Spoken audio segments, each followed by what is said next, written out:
Today, the celebration is reaching its peak, and we have chosen to start the day with talks, reflections, and discussions.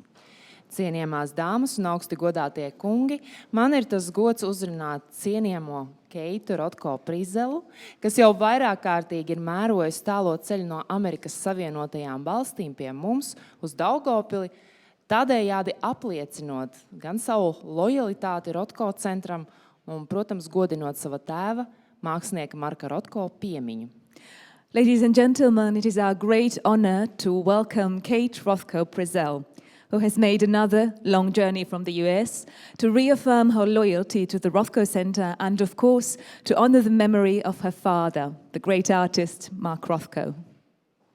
The floor is yours.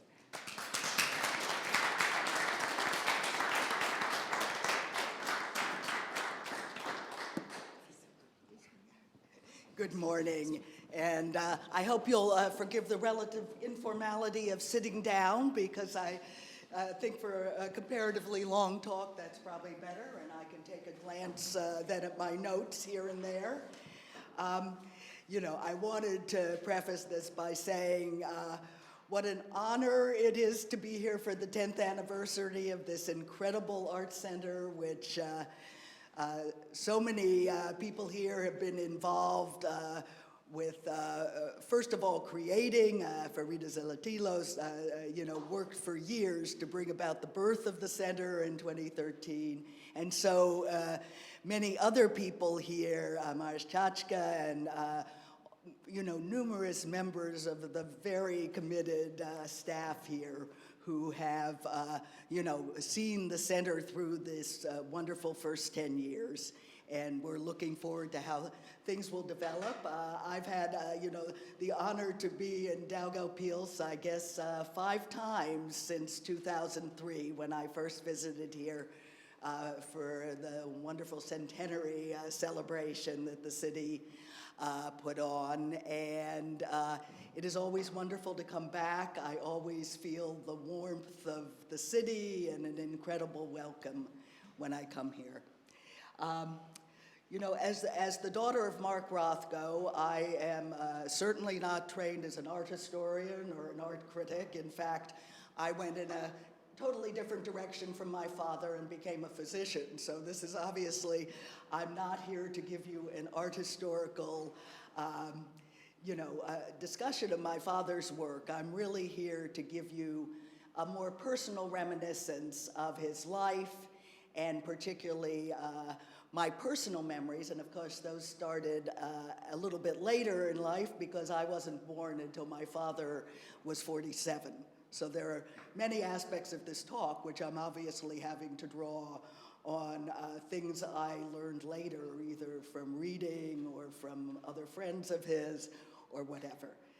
So this is just a very brief sketch of my father's life, and initially and how it relates to Daugavpils, or what was then Dvinsk, and then how his life events related to his work. And I don't want to give the impression that I am going to read his biography into his works, because I think as I have been able to step further back over more than 50 years since my father's death, well over 50 years, I guess now we're, I'm able to, see things in a somewhat more critical perspective rather than see things totally from a personal point of view. So I just have a couple of pictures of Daugavpils, or as it was known then, Dvinsk. It was in the Vitebsk region of the Tsarist Empire at the time, and these are a couple of pictures of the city from the turn of the 20th century. And of course, they pale next to the numerous photographs that I know have been collected by the center. I know you have a really wonderful compilation now of these photographs, but just to give you a feeling for the time in which my father was born here. So my father was born, actually not Mark Rothko, but Marcus Rotkovich in Dvinsk in 1903. He was the fourth child in what I would call an intellectual and quite secular Jewish professional family. My grandfather was trained as a pharmacist, and my grandmother actually had attended gymnasium. She was born in St. Petersburg and attended a gymnasium there, which for that time was an accomplishment in terms of educational level for a woman. Dvinsk at that time was a good-sized city. It was within the Pale of Settlement, which was the only region in the Tsarist Empire where Jews were allowed to settle. And one of the things that was interesting about the city is, I think I alluded to this a couple of times yesterday, but the city, even at that time, had a very diverse population. And diverse both ethnically, in terms of religious background, etc. At that time, this included a substantial population of Jews, of Poles, of Latgalians, of Old Believers, and also Belarusians in the surrounding countryside. And I think this is something which, a feeling which the city has really retained over time, although the nature of that population has, of course, shifted, particularly after the Holocaust.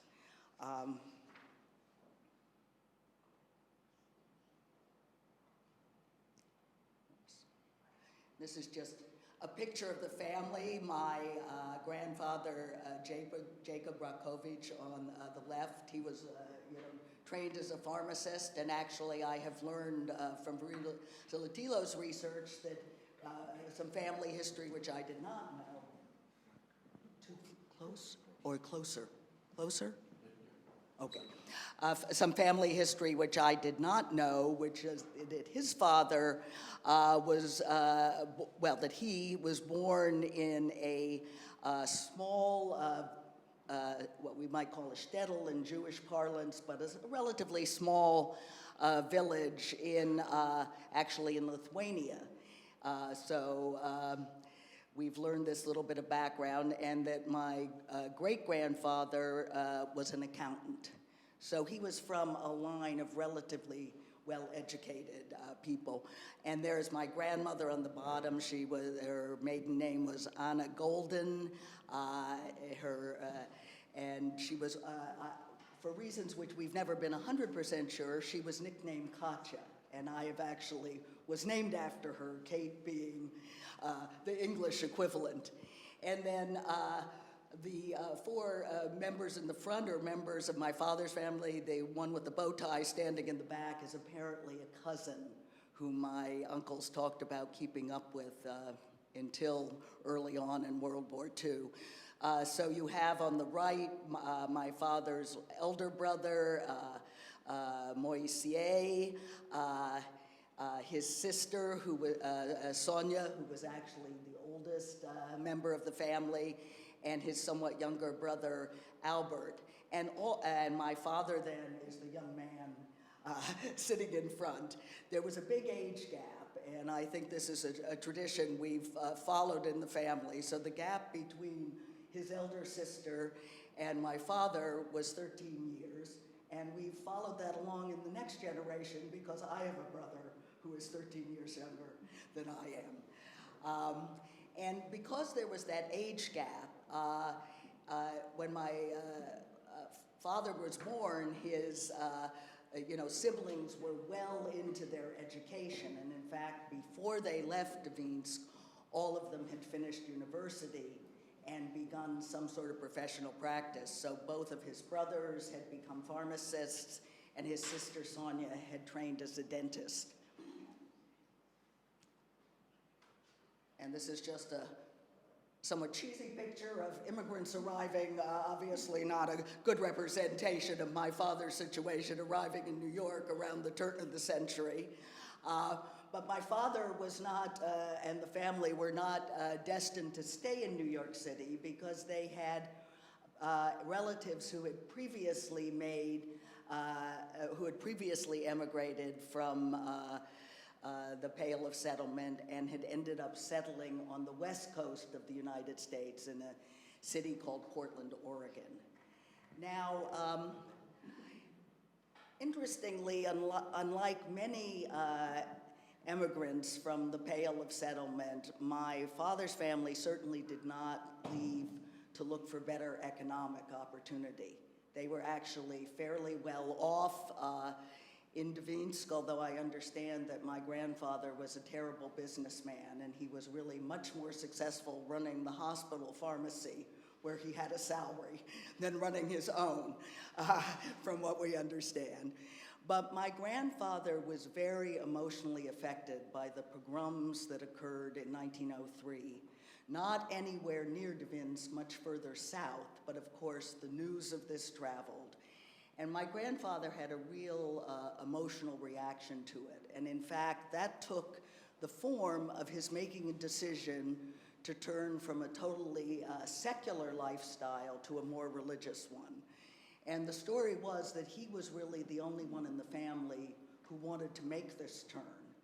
But my father, being a much younger child, was sort of carried along with this change. So out of the 4 siblings, my father was the only one who received any Jewish religious education. And this ended up having an impact after he came to the United States, which I'll explain in a moment. Now, this is just to give you an idea, and this is probably a little bit later than when my father arrived in Portland, Oregon. But basically, he was going from a very sophisticated, cultured city to almost a frontier city in the US. It was beginning to develop, but you can see they're not far from one of the huge mountains of the Cascades in the background. So this was a real trauma in terms of his immigration to start with.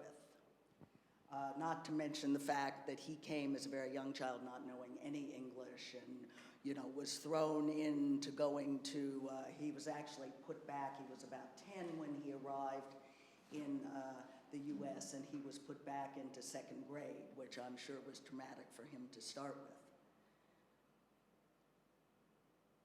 But the thing that was particularly traumatic, and I'll come back to this a little later because he did end up catching up very quickly as a student and attending the best high school in the city. But the thing that was particularly traumatic for my father, not to mention the rest of the family, when they came to the United States, was that within a year after my father's arrival, his father passed away of cancer. And this was, needless to say, had a huge impact on the family, certainly a severe economic impact. But for my father, I think it was particularly traumatic because he was the one who had received the religious education. And apparently he had made a commitment to his father that when his father was ill, that he would go and say the ritual prayers that are required in religious Judaism. And that ritual lasts a whole year. So whether or not the story is true to detail, I'm not certain. But my father's story went that he had gone by himself, not with other members of the family, every morning to synagogue in Portland, Oregon, to say these prayers. And after about 11 months, he was so traumatized that he decided he could not complete the process. And what he always told me is that he swore at that moment that he would never enter a synagogue again. And I certainly have to give some credence to the story because certainly growing up, I was well aware that he would never enter a synagogue and certainly never took me to one. But at the same time, I knew that his Jewish background was very important to him. So I in no way felt he had put that behind him. I simply felt he had put religious ritual behind him. And I actually think his Jewish, from a cultural standpoint, his Jewish background did continue to play an important part in his life. Now this is the high school he attended. and he turned out to be a very good student, was very active in social interests, issues, was active in a debating club, so he was always one of those people who wanted to put his opinions out there, which I think carried on into his work later on. And his academic success in high school led to him and two other seniors from his high school receiving scholarships to attend Yale University on the East Coast. So my father headed off, I think at the age of 17, to Yale University, where he found himself quite miserable as a student.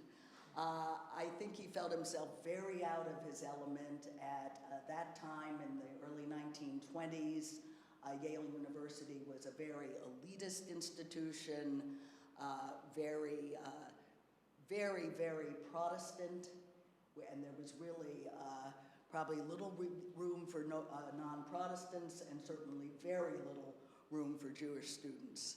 I know he was also troubled by the fact that because he was a scholarship student, he was often called upon to do things like press the suits or shine the shoes of wealthier students, and I know he found that a particular humiliation.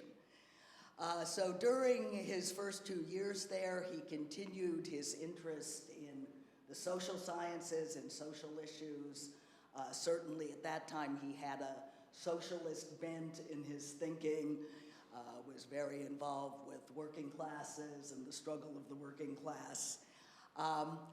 But at the end of 2 years, I think he was so disturbed by his existence at Yale that he decided to leave. And apparently he did not, well, he left with somewhat of a flurry. He had already set himself up as rather a controversial student in the student body. He and some friends had been publishing a newspaper which made fun of the institution, made fun of its traditions. And as the story goes, he left in the middle of his final exams, and instead of completing them, he wrote some obscene phrase, which I will not fully characterize, and walked out of the exam room and left Yale. So my father's next step was to come to New York in the early 1920s. I don't think he had really any idea what direction his life was going to take at that point.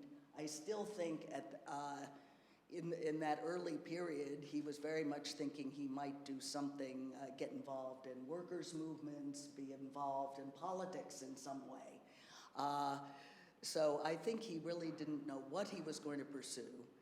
But what he was not going to do, clearly, was go home to Portland, Oregon, and help support the family.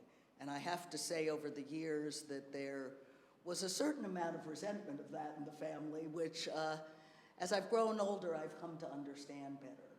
I used to, my father used to say, my brothers, and particularly my brothers, don't understand my work. They just want me to make money, and he'd go on and on and on. But I guess in retrospect, I can understand how much the family was struggling at home and how they were probably expecting this college graduate to come home and somehow help the family in their financial struggles.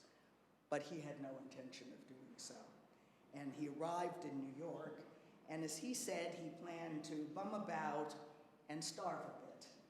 So, and that's what he proceeded to do, taking a huge variety of odd jobs over the years to support himself, because certainly it was a long time before he could do that to any degree through his art.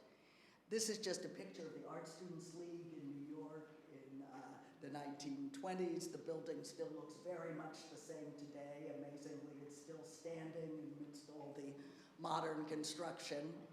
And my father always claimed he kind of stumbled across the building, and his very male sense of humor, maybe male chauvinist at the time, was to say he stumbled into a class of nude drawing, and that this is what attracted him to art. I think it's totally apocryphal, but he loved to tell this story. He actually only stayed at the Art Students League for one semester, and I think probably most notably, he studied with an artist called Max Weber in English, or Weber probably in German, who probably did have some influence on his very early figurative painting. And really from that one semester on, he was largely self-taught. And the question has always remained, you know, what made my father decide to pursue this pathway? And he really didn't write much about it. But I think what we've come to believe, particularly my brother and I, in discussing this over the years, is that my father's decision to pursue visual art was really almost a philosophical decision. I think he was convinced, probably from a pretty early age, that he had some message he wanted to convey to the world. And whether that was going to be by entering into politics, which seemed more likely at the time, and becoming involved in social issues, whether it was going to be through acting. Interestingly, my father had a brief acting career, which he seemed to enjoy.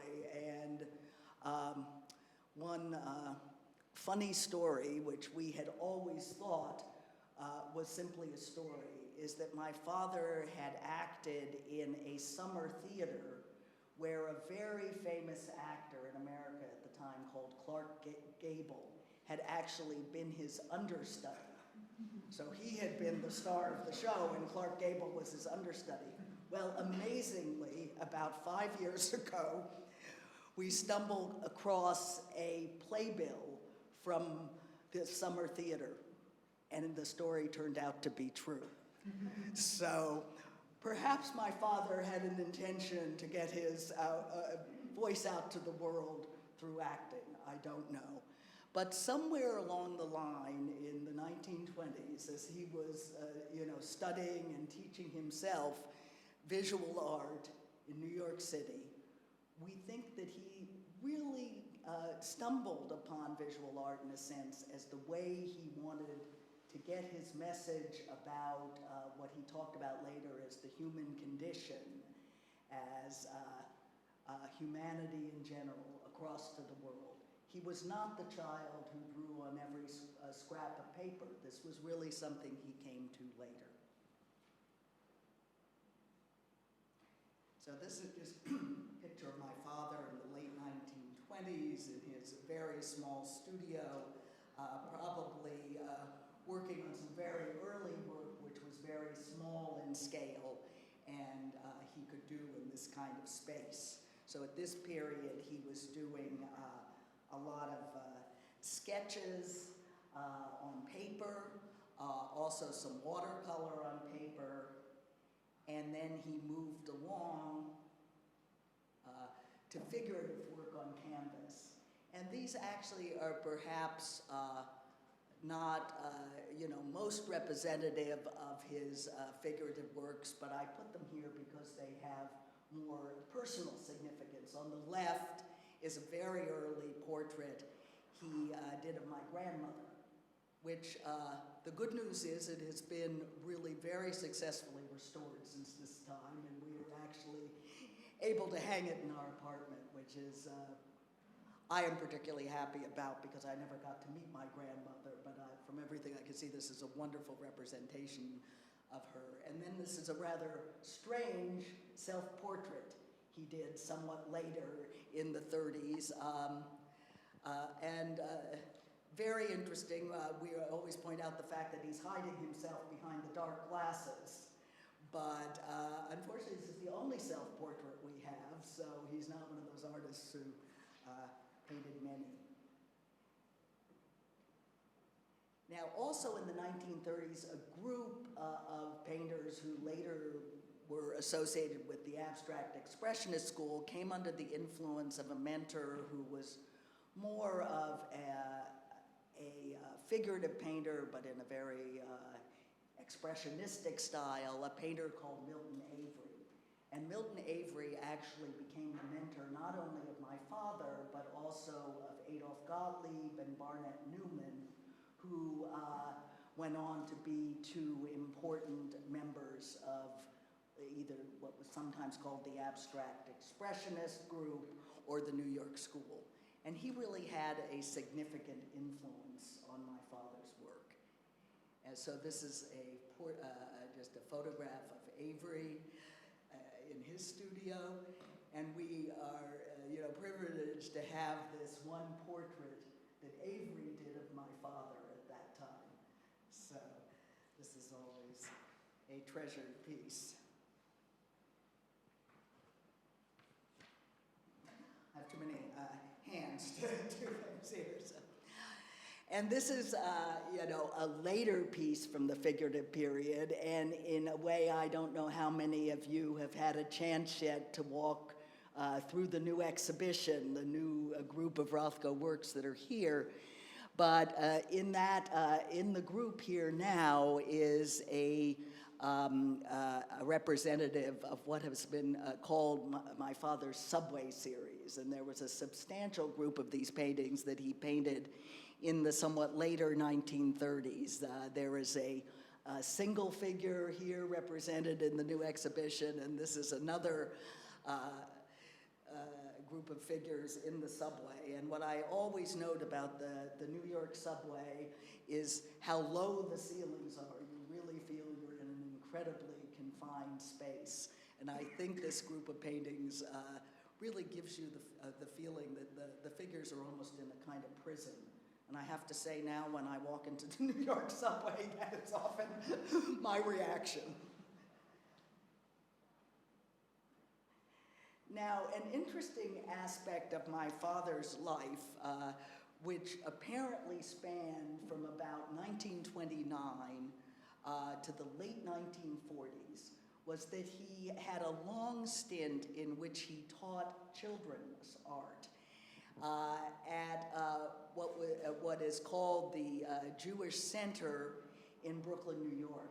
And this was a very interesting institution. It was probably one of the larger institution buildings in the Jewish community in New York at the time. It was opened in 1929. It was a combination of a very progressive school as well as a space of worship, which was probably affiliated with what in the United States is called the conservative tradition. So a much looser tradition in terms of religious ritual than the Orthodox tradition in which my father would have grown up in Eastern Europe. So I think this was a place where he would have felt very comfortable. He wouldn't have felt the imposition of religious ritual, and he was very free to teach the children in any way he chose. His interest in abstraction, in much less representational art was certainly something that was welcomed there. Interestingly, on the staff were also two famous individuals in the field of music, a very famous opera singer of the time called Richard Tucker, who worked teaching music in the school, as well as a Yiddish songwriter known as Sholem Sekundum, who became very famous in Yiddish theater in New York. So he obviously had some very interesting colleagues there, and it was an interesting place to work. And I was very startled when I learned that he had actually spent over 20 years teaching there, because I had always thought of him as a person who was not that comfortable with children. Perhaps I being born when he was 47 years old, and perhaps it being his daughter rather than other children. He was certainly not the person who was going to get down on the floor and paint with me. And we went to a reunion that had been organized of students from this school about 15 years ago. And I had people coming up to me who remembered my father getting down on the floor to paint with them, and that he allowed them to call him Rothko, which I thought was very interesting. So this took up a lot of his life and certainly brought him, some salary at that time, which was incredibly important. Now, he wrote a little for the school also put out a newspaper for the community who came to the center. And he did a lot of writing about his philosophy of art for that paper. And interestingly, we really discovered after his death that he had actually written a full manuscript, or at least multiple drafts of a full manuscript on his philosophy of art in the early 1940s. And I will give my brother incredible credit for putting together these 5 or 6 rough drafts that my father had worked on into a book, which he was actually able to publish in the early 2000s. And published as The Artist's Reality, Philosophies of Art, which seemed to have been the title my father had proposed. And as kind of a nice touch, there's this, some of my father's writing in the upper right. But what was particularly interesting about this book is not only this was a time at which my father was really putting down in words his feelings about art in general and about his own painting. This is something he did not do later on, so it is really the writing from the 1940s that we have. And what is particularly interesting in the book is that much of the text foreshadows his fully abstract period, which he was nowhere near at the time in many senses. He would still go through, as I'll show you in a moment, a surrealist period, followed by the terribly inadequate term of a multiform period before he reached full abstraction. So it is fascinating that this book actually alludes to fully abstract painting. Now, this is just to give you a little idea of the type of work that he was doing at the time. He was both teaching at the school and writing this work. This work on the left is from the early 1940s when he was actually doing the writing, and this is still in a very classic mythologic format. So probably what we would include in his surrealist period of painting, but quite different from the painting on the right, which is later in the 40s, has a much looser form, and is probably much more influenced by what was going on in Europe at the time in terms of surrealist painting. And just to mention that in the exhibit now, we have paintings also which represent these 2 different aspects of the surrealist period. So when you go into the exhibit, you will see not these paintings, but you will see both styles. Okay, so as I said, this is the period when my father did most of his writing about painting.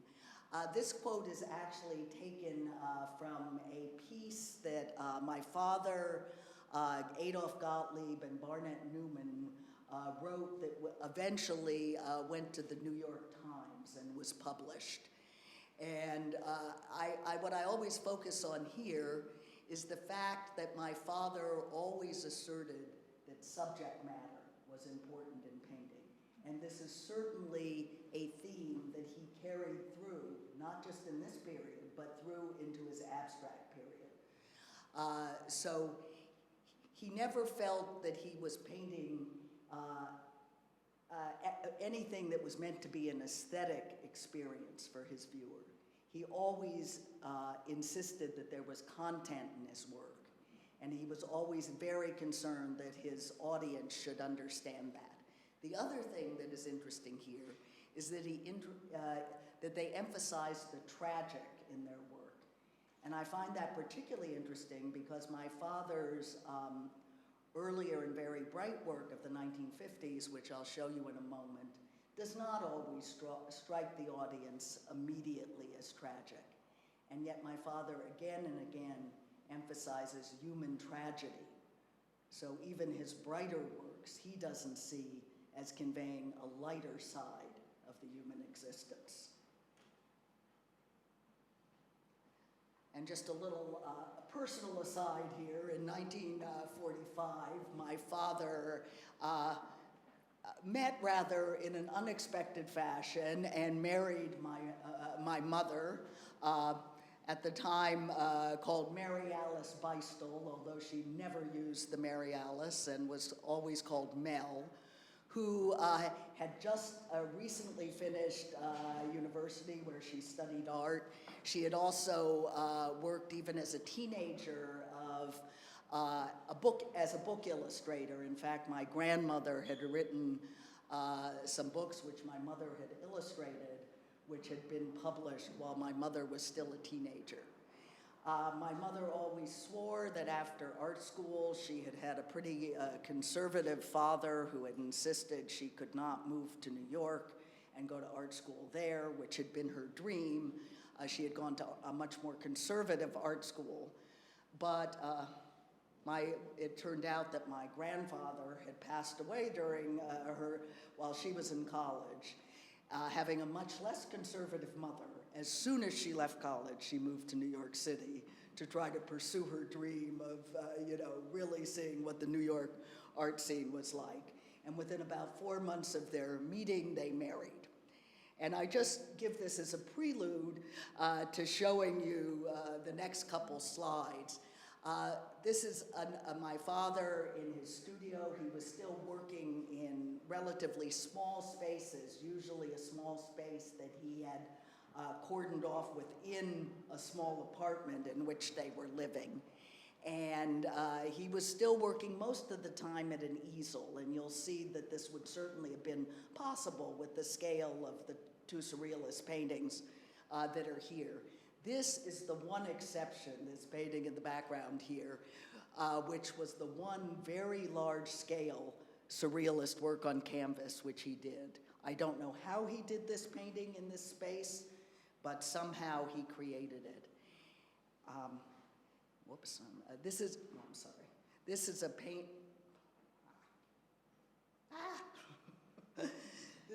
This is just a good color reproduction of this painting. This painting, somewhat to my personal regret, is now in the collection of the Museum of Modern Art in New York. The one thing I can say is I'm extremely pleased about is they virtually always hang it. So at least if I want to go see it, I can see it. But this painting, which is known as Slow Swirl by the Edge of the Sea, this is a time when my father was most inclined, actually, in his surrealist period to give titles to his work, was the first painting that my mother saw him paint. And it had a great deal of personal significance to her, and it had actually found its way in the late 1940s into the collection of the San Francisco Museum of Art, probably because my father had taught in the late 1940s in San Francisco during the summer, along with, he'd been invited by the artist Clifford Still, who was already living out on the West Coast. However, in the early 1960s, my mother really begged my father to get this painting back. So he actually traded with the San Francisco Museum for what became a much more valuable piece, because it was in his classic style, to get this painting back. And this hung over our sofa in the living room for the 6 or 7 years before my parents died. So it was a little hard to part with it to the Museum of Modern Art, but my mother had promised it. And this is just to give you an idea of my father's sort of final transition to his purely abstract form. I think he had decided by the late 1940s that his direction was to move to further and further simplification of his work, and to move totally away from any figurative or mythologic reference. So the painting on the left is done in around 1947, and we again have an example from about that same period here in the exhibition now. And this has been called, for really lack of a better word, multiform. I am sure this is a term my father never considered giving to these paintings. And then this painting here on the right is from about 2 years later, and you can see there's increasing simplification. Some people have suggested calling these works transitional between multiform and his final classic period. Again, not very adequate term, and this is another that might be considered in that quote-unquote transitional group. And this is just a very nice, I always enjoy installation photographs from exhibits, even if they're in black and white, they always give a very nice feeling of the space. So this is my father in 1949. In 1949, he had been taken up by a gallery which was hosting, if you will, a lot of the newly newly formed abstract expressionist school in New York City called Betty Parsons Gallery. And this was, I think, his first solo show at the gallery, where he's sitting with this group of paintings, which again, these are all probably from the year 1949, and again, probably even more simplified than the two I just showed you, but still not quite reaching what we associate with his classic style.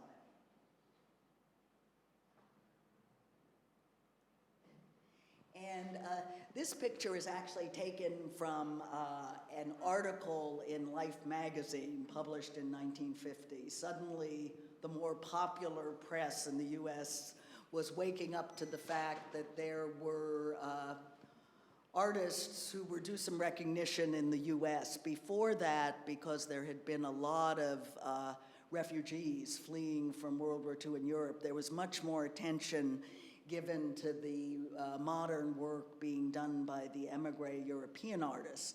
But finally in 1950, Life magazine, which was sort of, I won't call it the popular magazine, but it was mainstream enough that being represented in Life magazine, one felt like that someone in the public was recognizing the group. And this group of artists had named themselves the Irascibles. And there are a number of famous faces here. Unfortunately, I don't have a pointer or anything. Maybe I can go up to the screen, but this is my father here on the lower right. This is some younger artist who became very well known, Robert Motherwell. Here is Barnett Newman. Adolf Gottlieb is here in the back. Ad Reinhardt here are some of the best known, but this was obviously a much larger group. And interestingly, in 1950, they were still quite a cohesive group and were sometimes referred to, if not as abstract expressionists, as the New York School, because while not all of them were born in New York, certainly, they had all started their art careers in New York, and this was certainly the center of the modern art world in the United States at the time. In the subsequent 10 or 15 years, these groups actually diverged a bit. First of all, in the 1940s, most of them had congregated in the Greenwich Village in New York. They had actually started some very transient art schools at that time in Greenwich Village. But after around the late 1940s, they began to split up somewhat into two groups. And they've been termed various things. I think you had probably heard the distinction between what have been called color field painters, who usually have included my father, Barnett Newman, Adolf Gottlieb, probably Ad Reinhardt as well, would be put someone at that group, although he's a bit more moving in a more minimalist direction, as opposed to the action painters, which would have classically included de Kooning and Jackson Pollock. So, and they had also split up a bit geographically. So sometimes people talked about the uptown artists, and this didn't really mean way uptown, it tended to mean more midtown, and the downtown artists who remained in the village. So my father, by this time, being one of the uptown artists, if you will, had moved to the 50s in Manhattan, and in fact was living about 2 blocks from the Museum of Modern Art. So just to give you a feeling, when I was born, my parents lived on what was then 6th Avenue, now Avenue of the Americas, 1 block north of Radio City Music Hall, which is a great landmark of the city. And we were living in some sort of walk-up brownstone building with fire escapes on the front, and my parents had really a tiny apartment at that time. I think my father, or I know my father was still painting in it. I don't know exactly how, as he moved on to these larger scale paintings. But this was kind of the appearance of the neighborhood. Some of the more modern skyscrapers going up. This was both a residential and a commercial district at the time. Now, for the first time in around 1953, my father actually acquired studio space outside the home. So this is a picture taken in this first studio space of his, where you can see this is a very large-scale work, which he actually moved up and down on pulleys and often had to use a ladder to stand up and reach the top of the painting. So here he was finally allowed to expand his scale. And, he so often talked about wanting to immerse his audience in the paintings. And I think this move to this very large scale was his first move to be able to do this.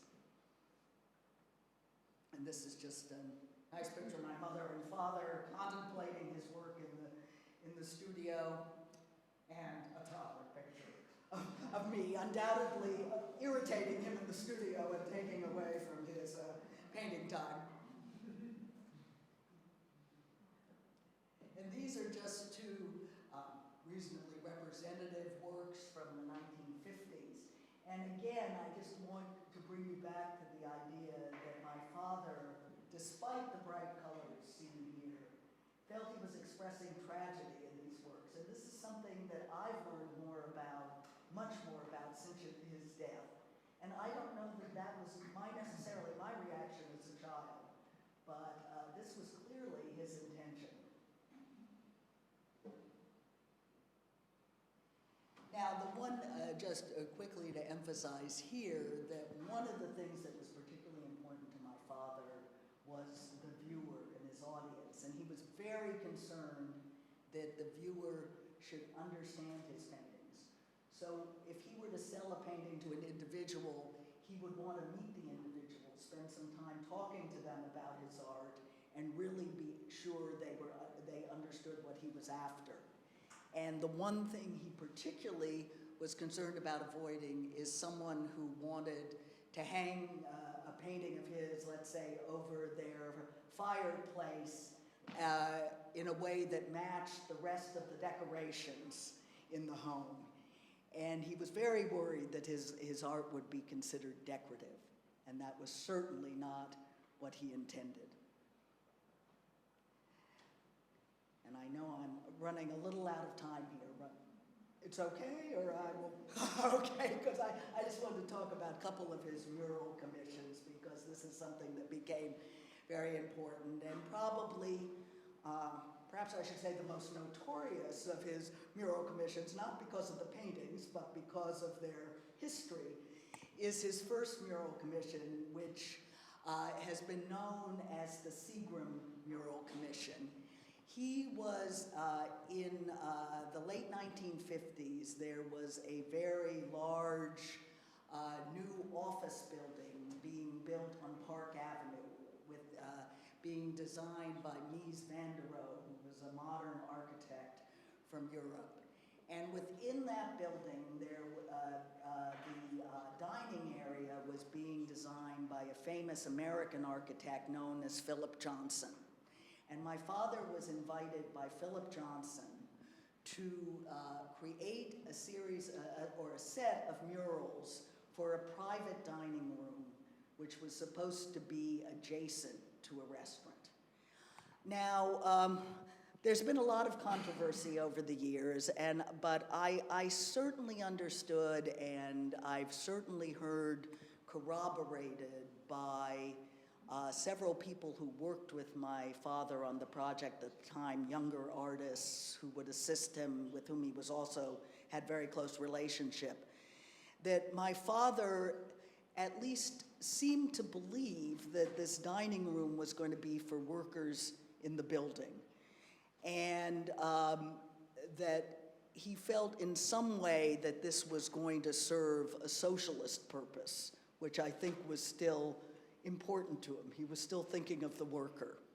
Now, I look back and I think my father was probably deluding himself. He very much wanted to create a group of murals. He had this idea of creating the ability to have his viewers surrounded by a group of his works was very important to him.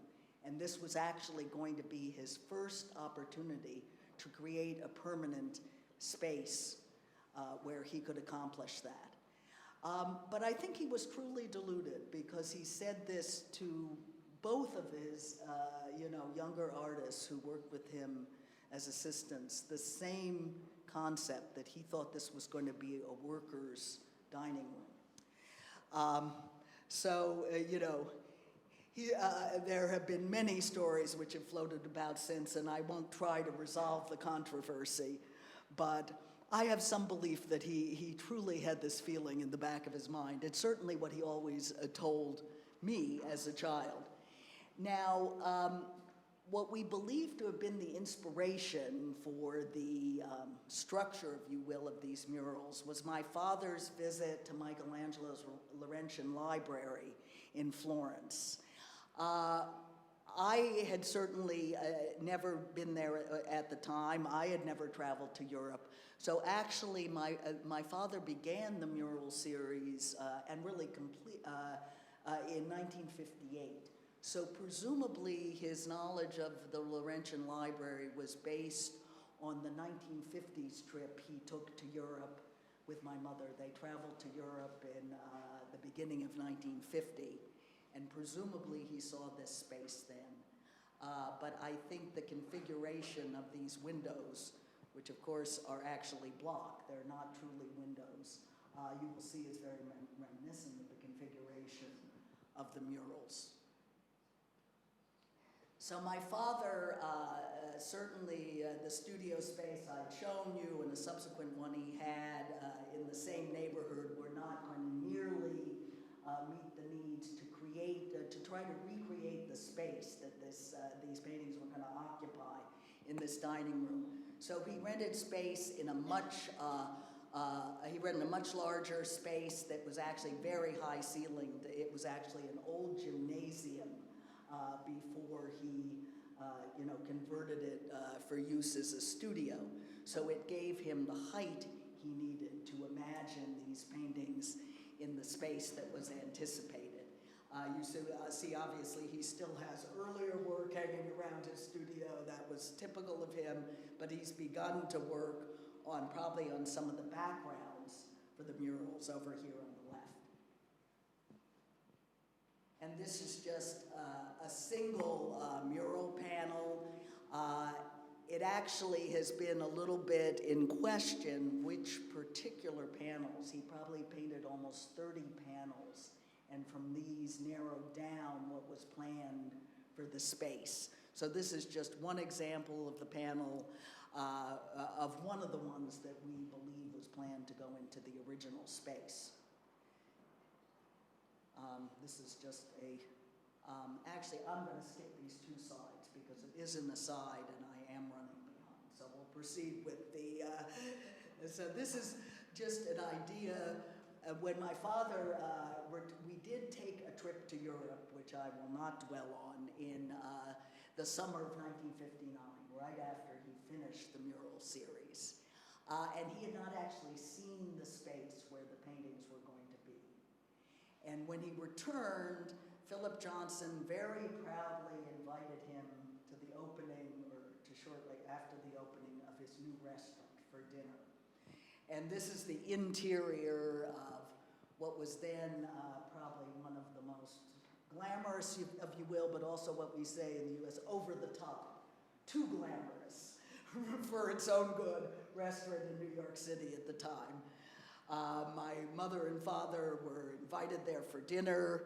They were shown the adjacent space where the murals were going to go, which turned out to be the executive dining room, not a worker's dining room.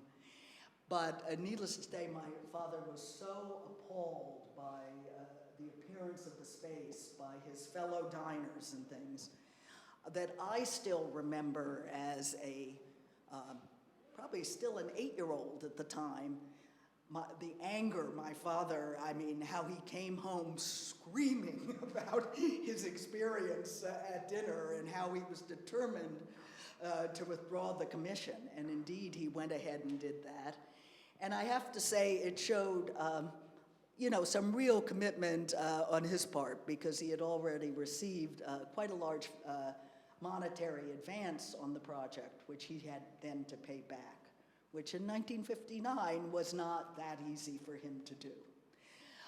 So that is the story of the Seagram murals. It does, however, have a happy outcome, because when we returned to Europe in 1966, my father spent a lot of time with the then director of the Tate Gallery, Sir Norman Reed, and my father agreed to make a gift to the Tate Gallery of the group of murals, so long as they would dedicate essentially a permanent installation of the murals. And that indeed has gone ahead. Now, my father was particularly interested in having them at the Tate Gallery because my father, unlike many modern artists, was a true admirer of traditional art, if you will. He spent weeks and weeks traveling through Italy, looking at classical, Renaissance Italian art, spending a lot of time with Giotto, whom he admired particularly. He was always a huge admirer of Rembrandt and Rembrandt's use of light, and he was also an admirer of the English artist William Turner. I think, again, we're turning to his use of light. And my father envisioned himself at the Tate Gallery with being in a space adjacent to the space where William Turner was exhibited. And I think this was one of the reasons he was so interested in having this be the home for his paintings. Now, I think he also had developed a particularly good rapport with Norman Reed, and he came to feel very happy with this as a place. Now, he never got to see the paintings installed. They actually were not installed till about 6 months after his death. And the only postscript I'll give to that is he might be a little disappointed now because Tate Britain has been separated off from Tate Modern, and I'm afraid in general that my father's paintings reside in Tate Modern and no longer next to Turner, although they did do an installation a couple of years ago which brought them back together. And this is just my father's wonderful and really, I think, probably this was really a turning point in his career, was the one-man show that Museum of Modern Art in New York mounted for him in 1961. I think he was the first artist in the group of abstract expressionists to be given a one-man show. And what I remember from this show is his, the space was very conducive to his being able to create the kind of intimate experience he wanted for his viewer. He was able to create groups of paintings in relatively small spaces. And the one thing I will point out about older museums is that the ceiling height was not so high. And I think this added to the intimacy of the feeling and the impression that the viewer received. I now go into these, museums which are 3 stories high, if you will, and I think to some degree it takes away from that intimacy, and you have to use tricks like painting the ceiling a darker color to try to recreate that. So this show at the Museum of Modern Art, I think, was really an incredibly important milestone for him. The one funny story is that apparently he was constantly going in and dimming the lights. My father liked very soft, incandescent lights for the pictures. So the story was that every morning the curator would come in and turn the lights up, and my father would then come in and turn the lights down. So this was apparently an endless battle. And just to emphasize one thing, my father almost never traveled overseas because it was really a big production for him because he would not fly. But clearly, this exhibit at the Museum of Modern Art was extremely important to him. And he also, in 1959, had developed a connection with a group of English artists who were painting in much the same vein as my father, artists such as William Scott, Terry Frost, Peter Lanyon, who were relatively close to my father in age, only a little younger. And I think because of these two factors, he actually decided to make a trip to see the show when it traveled to the Whitechapel Gallery in London. And we have an amazing set of numerous installation shots, of which this is just one from this exhibit. And I think I was not invited to go along on this trip, which was a 3-week venture, given that they went by boat. But what I've always been struck by is the audience, the really interested audience that seems to have gathered for this exhibit, and I can imagine that that was something that was very important to my father as well. Okay, and I put this up here again. This relates in somewhat to things I've already discussed, but I wanted to emphasize here that, again, my father was really intent that his works were not decorative, that they were not meant to be aesthetic objects. And this was written as early as 1954. But there's been some suggestion, people have always discussed why my father might have moved to a darker palette in the late 1950s and into the 1960s. And one suggestion has been, and again, I don't think we know because he really was not writing very much at the time. The quote I gave you was simply taken from a letter about installation of his works when he had an exhibit. One suggestion has been that maybe there was some realization that his audience was not interpreting his work the way he desired. I really have no idea if this is true. So I cannot give you a full explanation, but from about 1958 on, he began to move to this darker palette. This is not a terribly well-lit picture. This is from a subsequent studio after he finished his mural commission. He moved to a somewhat smaller space further uptown. That studio had been way down in Lower Manhattan, and we had subsequently moved further uptown in Manhattan, so this was becoming more convenient for him to get to.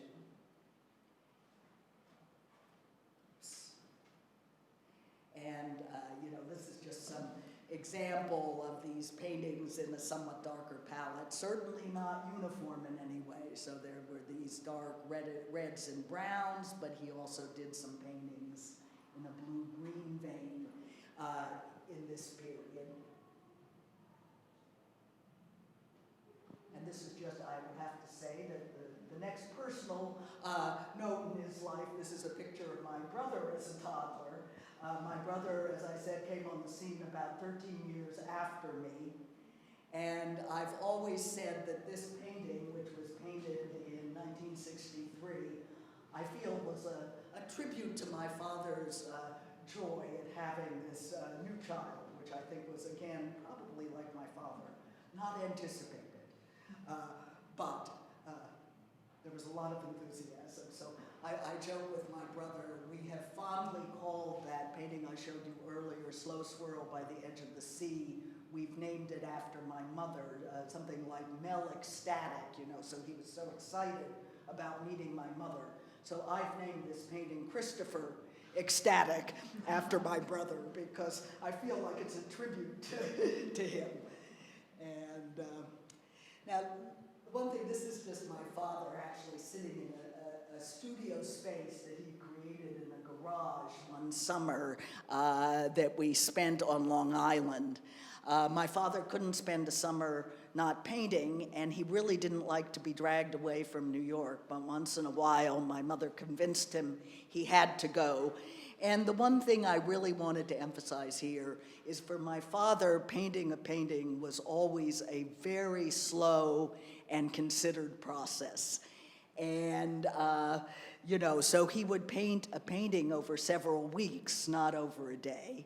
Then he would come back several weeks later and sit contemplating the painting, really studying it to try to decide if he was happy with the color relationships, if he was happy with the painting more structurally, if you will, if he was happy with the background and the shapes in the background in proportion to the borders. And we have many paintings where he actually would change the dimensions of the shape, and you can see the underlayers, which he often created. And I've wondered, looking back, Jewish religious study is a very contemplative process. There's a lot of back and forth. There's a lot of argument with your partner. And I've always wondered if my father was sitting here arguing with himself, and whether that was some reflection of this early upbringing he had. I don't know, but it's always been something that's, come to mind, because you'd often catch him like this. I'd often catch him. I used to visit him because I was a teenager in his studio when he was doing his late mural commission. And I would often catch him contemplating the pictures, really for hours. And this is, I'm going to move on to that last series of murals and then close. In 1964, he was commissioned by a couple from Houston, Texas, who did a lot of philanthropy, but were also very involved with art. They were a Catholic couple from France, and they had been very involved in the more liberal school of Catholicism, which was becoming very important in the 1960s. And they had been very involved with the use of modern art in Catholic chapels. So they had had an interest in creating a Catholic chapel in Houston, Texas, with murals by a modern painter. And they had apparently seen my father's Seagram murals and become interested in his work. They had also collected a number of his earlier paintings not from mural series. So in 1964, my father agreed to undertake this commission. And again, I think it was very important for him to meet this couple, the de Menils, who were so interested in creating this chapel. My father was not a religious man, but I think he saw himself as a spiritual man. And I think he saw his paintings as perhaps having some kind of spiritual message. And because he met this couple and, really recognized their spirituality and that their Catholicism was very broad, that they really embraced other religions, and he didn't feel there was any exclusiveness about their Catholicism. I think he felt comfortable with undertaking the commission. So this is his studio that he set up for, a very high ceiling place, because these murals were even on a larger scale. And this is just him in this, tiny doorway between two of these murals hung on pulleys. This was an octagonal space, to be an octagonal space, and he actually could recreate at least 3 walls of the chapel to be within this studio space, so he could, to some degree, look at the juxtaposition of the paintings. And this is just to give you an idea of the space as it is today, which is just amazing.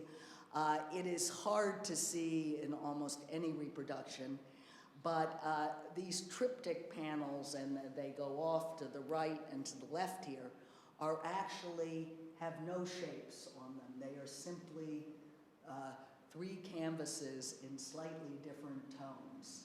So this is an extremely austere and perhaps taking simplification to the utmost in creating this space.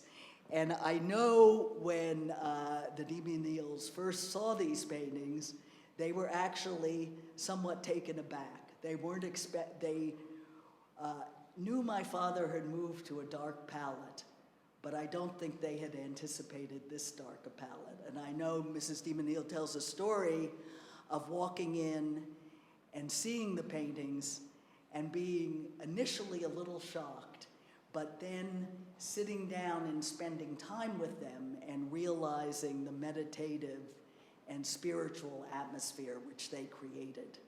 So I think in the end, I think you have to visit the space and sit in it to have any feeling for this. But I think the impact is incredible. And this is just a quote from Mrs. DeMille. So she says, "Indeed, they are intimate and timeless. They embrace us without enclosing us. Their dark surfaces do not stop the gaze. We can gaze right through these purplish browns, gaze into the infinite." So I always like this quote. And I will just close by telling you, my father finished the chapel mural commission in 1966. He lived for 4 more years. And when I was first, as I was living with my father through this period, it seemed to me a very difficult period for him. And certainly it was a difficult period. It was a difficult period for him psychologically. But, I was wondering, where would he go after finishing this commission? Because it seemed so important to him, and in a way it seemed like such a pinnacle in his career.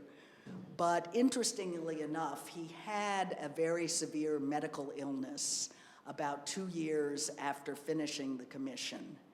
And it looked for a while that he wouldn't be able to paint on any large scale. But ultimately, he basically, I think, defied doctor's orders. I'm not sure they really changed what their orders were, but he defied it, and he said, "I'm tired of, painting 18 by 24-inch works on paper," which he did a great, wonderful collection of in 1968. He says, "I'm going to take my next step." And very interestingly, he went in a completely different direction, and I think, a totally new adventure, if you will, for him. And he began to paint this series of very dark works on canvas, and again, even further simplified with only, 2 color fields. He painted both, and interestingly, he painted both on large-scale canvases and also a group of very large-scale works on paper. The other thing that is interesting about these works is some of them come right out to the edge of the canvas. There's no border of any kind, which is a different direction from what he had done before. But also interestingly, and I'm not sure how well this will be seen, but in others, he created a very distinct white border for the paintings. And this again was something totally new. And he went back and forth experimenting with this. So this is really the new direction I see him taking. But it is interesting, and I will close with these last 2 slides, that at the same time he was doing these incredibly somber works on canvas and paper, there were also, and no one had seen these before his death, I believe he had shown the black and gray works to friends as well as to the family. But no one was really aware of these paintings. So there's this amazing group of pastel paintings, very large-scale works on canvas. On paper. And then this last canvas, which was found hanging in his studio when he died. So Where he was going to go with these, we don't know, but it is certainly it's very interesting to see that he was doing these alongside with the very somber paintings. And thank you, and I know I've run over, but I will close that.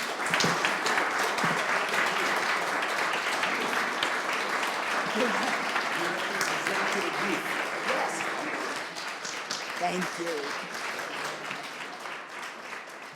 And I will beg another moment of your time because my family and my brother's family wanted to present a small gift to the Art Center on the occasion of their 10th anniversary.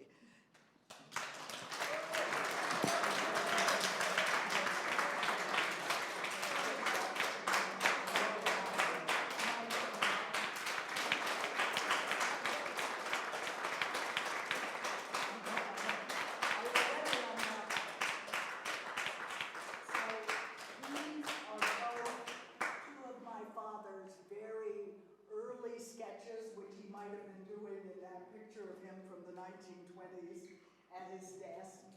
He did sketches in many different veins, so what my brother and I kind of tried to do was give you, these two have very different feels to them. Often when he did sketches in pen, he would just do an outline with very little shading at all, whereas he did these somewhat more complete works in pencil. So we wanted to give you these two works, which I think are from, I can't call them from a different school, but they have a very different feel to them. So I hope this is just the beginning of the collection, but we wanted to present these gifts for your first anniversary, for your 10th anniversary. Thank you so very much.